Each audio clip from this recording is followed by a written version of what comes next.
Welcome to the Auto Body Source Podcast, your direct link to products, skills, and training for a rewarding career in automotive collision repair.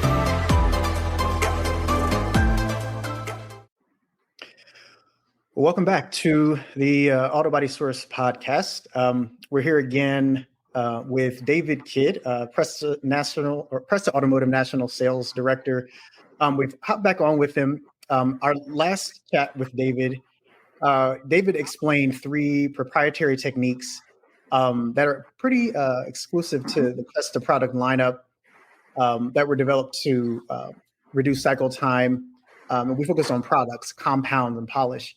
Today, David is back to chat with us on some specific tools, not just for any type of paint, but particular to removing defects from classic vehicle finishes. It's a little bit different than some of the modern vehicles.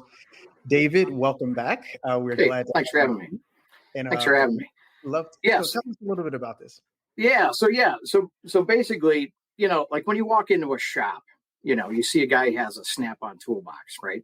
And it's like, well, you really need a box this big with all the tools in it? The answer to that is, yeah, sometimes, sometimes you need this drawer and sometimes you need this drawer. Tools that are in this drawer. And that's kind of what we have in the buffing world. Like you mentioned, last one we talked about compounds and pads. In this one, we're going to talk about buffing tools. So we've got a rotary, we've got orbitals, we've got gear driven.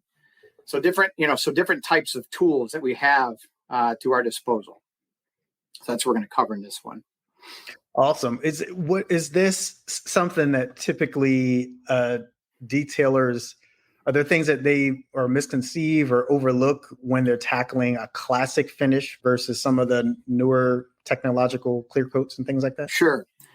So it's funny when you walk into a shop, you've got old school guys, right? And they're like, I'm all rotary, right? And don't show me that newfangled orbital tool. I don't have anything to do with it. I'm not interested in it, and then you talk to the younger generations, and they're kind of freaked out about the rotary, but they're all about the orbital. And the reason for that is they're both right. Both of these guys, the old school guy that really likes rotary, that guy is correct in the sense that he likes the rotary because the strength of a rotary is its cut. And that's kind of what we covered last time.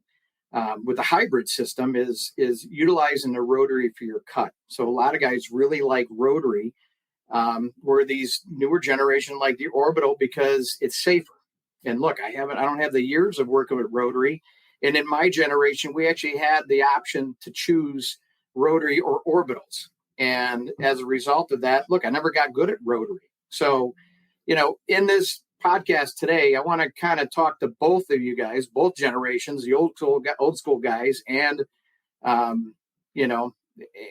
younger generation. I'm not sure where I fit in, probably more old school guy because of my age, but look, I've mastered both of them, and the knowledge that I've gained from that is kind of what we want to talk about here, talking about tools. So just kind of jumping right in. So we've got rotary tool.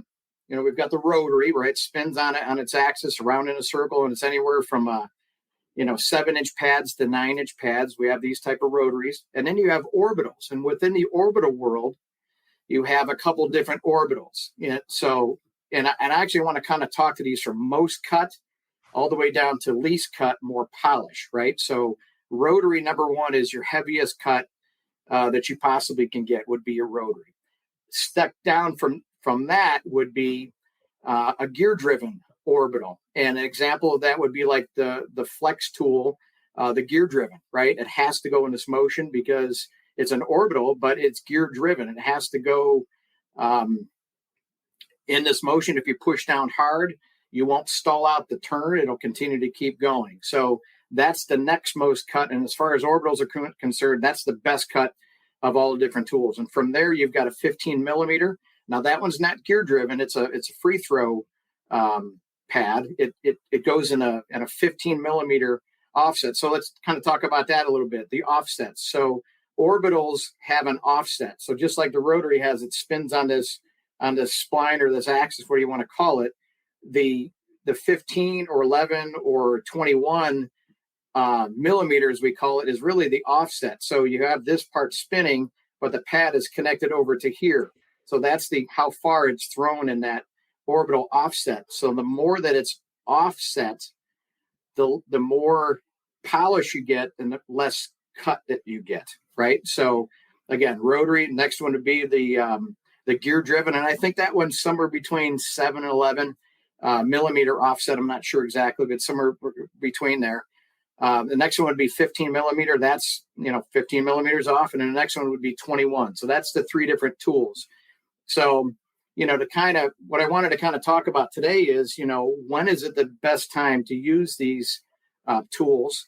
So with the rotary, I've got an example here of a Thunderbird that I had done, and this is real common. You walk into body shops, and your A and B shops really aren't going this far anymore. They try to do nib sanding, and I'll get to that one in a minute. But C and D shops, guys that have older technology spray booths, you see this more common. The other thing that you see with this is also guys that are doing like full restorations, right? Custom paint jobs. So with those custom paint jobs, look, nobody wants the orange peel, in that system. So they're going to be sanding like in that picture. So using a rotary in that scenario would be absolutely the best and fastest process. Now, my background previous to being here with Presta products was actually managing custom paint for a paint company. So, Brian, if you could pull that picture back up of the, thank you. So here's kind of a cheater thing. So look, when we're talking about buffing and that kind of stuff, there's certain things that we can do to actually make the buffing process even easier for us. Okay. So if you guys have a restoration shop, and this is normal, what you guys do is you cut the whole thing down because you can't have orange peel in it. It's got to be all flat. It's got to be flat sanded. I totally, completely understand that. And one thing that I learned back in my days of custom paint guy is if you have a car that looks like this, one of the best and fastest ways to get all the orange peel out so you're not spending all kinds of time on buffing is to spray the vehicle, put two coats of clear coat, maybe 3. Don't start piling on clear coat, but go maybe 2, maybe 3 coats of clear coat. Sand the vehicle down with 800, because with 800 sandpaper, you cut it nice and straight. 1,000 will do the same thing. 1,500 starts rolling over the orange peel, and 2,000 really rolls over the orange peel. So, if you're in a body shop and you're taking out nibs, I love 2,000 sandpaper because it leaves the orange peel, takes out your nib, but leaves the orange peel, so you're not taking all the orange peel out, because in a body shop scenario, you actually want that. But in a scenario where you're completely blocking out because you're doing a restoration and the customer expects that, hit it with 800, get it completely flat, wipe it all down, and then hit it with another coat of clear, and that'll fill in your sand scratches, but the car will be really, really straight, really, really straight. And then from there, if you got a nib or buff a little bit, that's actually the best way to go. So that's kind of a tip on guys that are doing restoration, getting it through this scenario fast without having to buff the entire every inch of the car because you sanded like that. So, but with rotary, this is the best way to go. And I love the 21 because it gives a final appearance. Next slide there, Brian. Yeah, it gives you a really nice final appearance as you see right here. So the 21s just really bring that gloss. Remember I talked about rotary to the gear driven to the 15 to the 21. The 21 gives you that best final polish. So that's what you can see here. So again, those restoration guys are doing all vehicles. Use your rotary at the beginning and then use your 21 at the back. So that's the fastest way. And again, in this scenario, the best one to go with is the video we had, which we talked about last time, which is the Presta hybrid system, which talks about that in detail. And you could watch that video, all the different speeds and all of that. Again, jumping over to gear driven, right? So again, we're in that toolbox. Why would I need a gear driven, David? What's the purpose of that? Well, there's kind of two scenarios with that. If you have an A shop, so we kind of talked about C and D's with this overall car or a restoration shop. If you have an A and B shop where you're doing little nibs, and I'm talking little nibs, a lot of guys say, nib sanding, but it ends up being this big. That's not a nib sand. Nib sand is, small, kind of couple inches at max, right? If that's the case, that's where I would use the gear driven, because that's going to have the torque to be able to cut through and take that out quickly. Because again, painters, you guys get paid to paint cars, not the buff cars. So the gear driven is probably the fastest way to go through. You could use the rotary, but again, if I'm nib sanding and I'm that painter, I'm using a gear driven tool to be able to take that out, change out your pads, go with a heavy cut at the beginning, go with the final polish at the backside to take out any kind of pad noise, and it looks amazing. The other scenario that I would use a gear driven tool would be, say you're in a body shop and you're repainting a car, but man, the rest of the side of the thing is pretty hammered. So I've got a car here, an old Aston Martin that I'd done. This is a $300,000 car.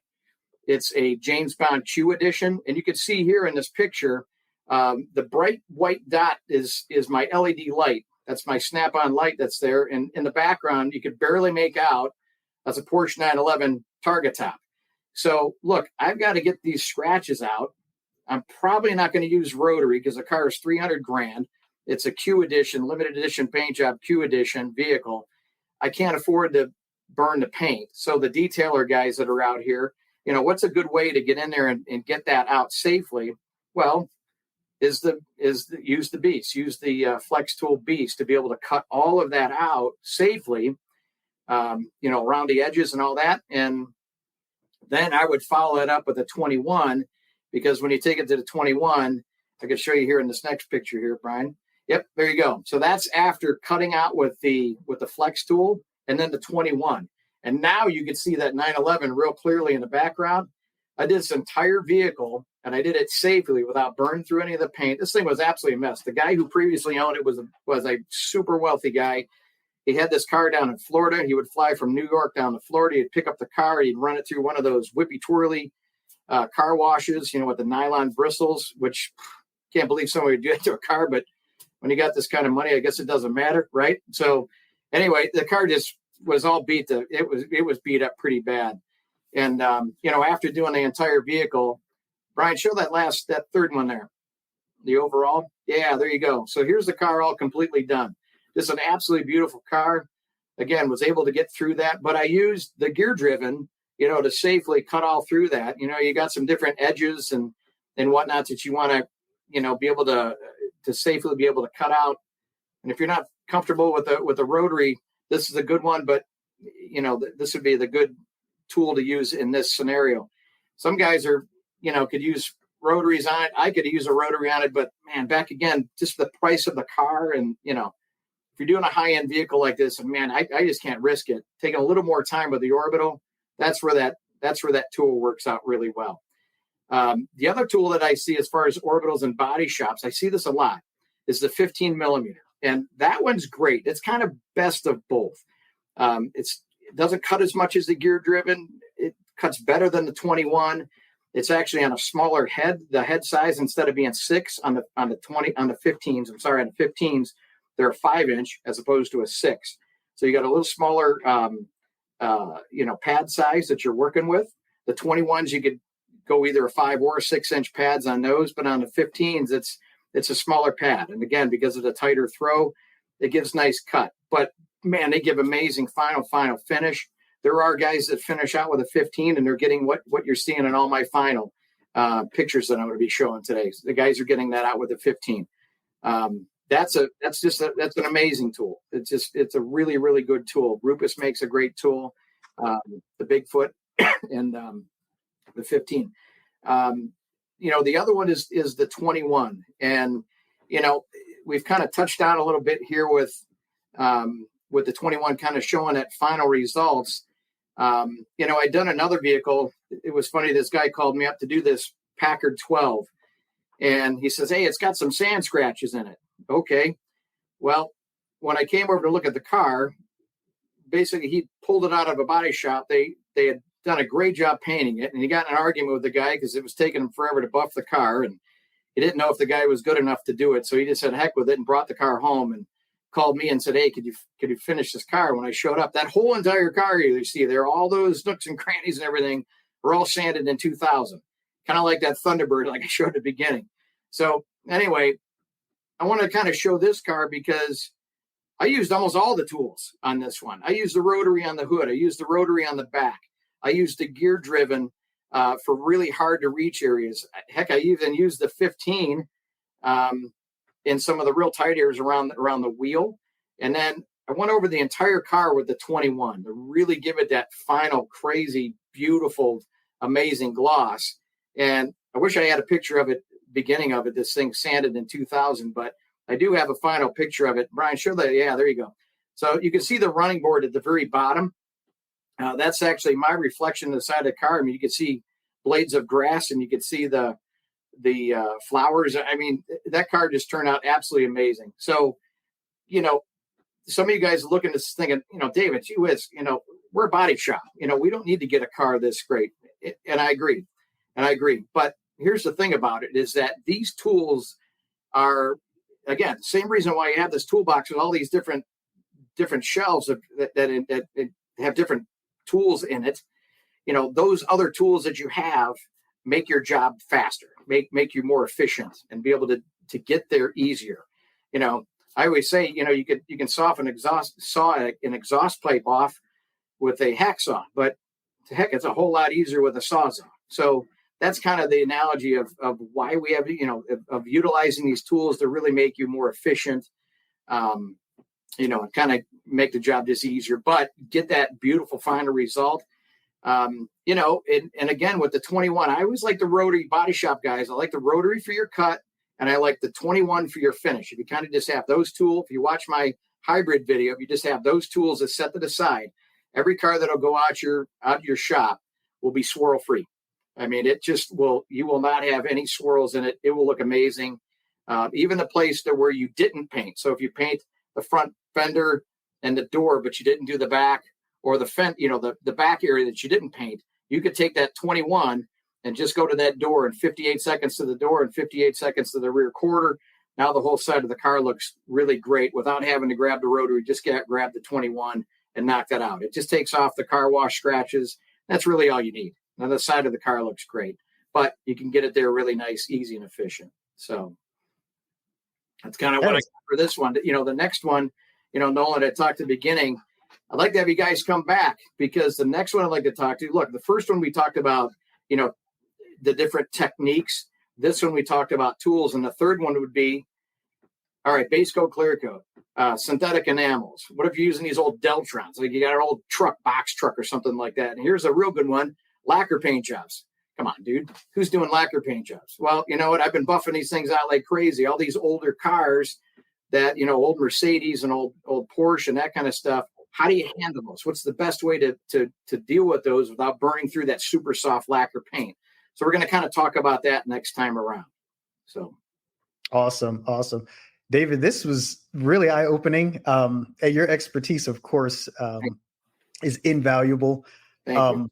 Presta, a lot of people may or may not know, is under the umbrella of Malco products. Have been around for 70 years. I think this is your 70th anniversary for the company. That's great. You guys are also going to be at SEMA next week. We will. We'll be in the West Hall.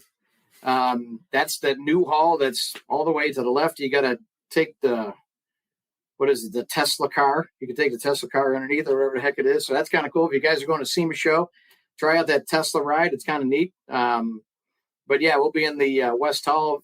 54107 is our booth number.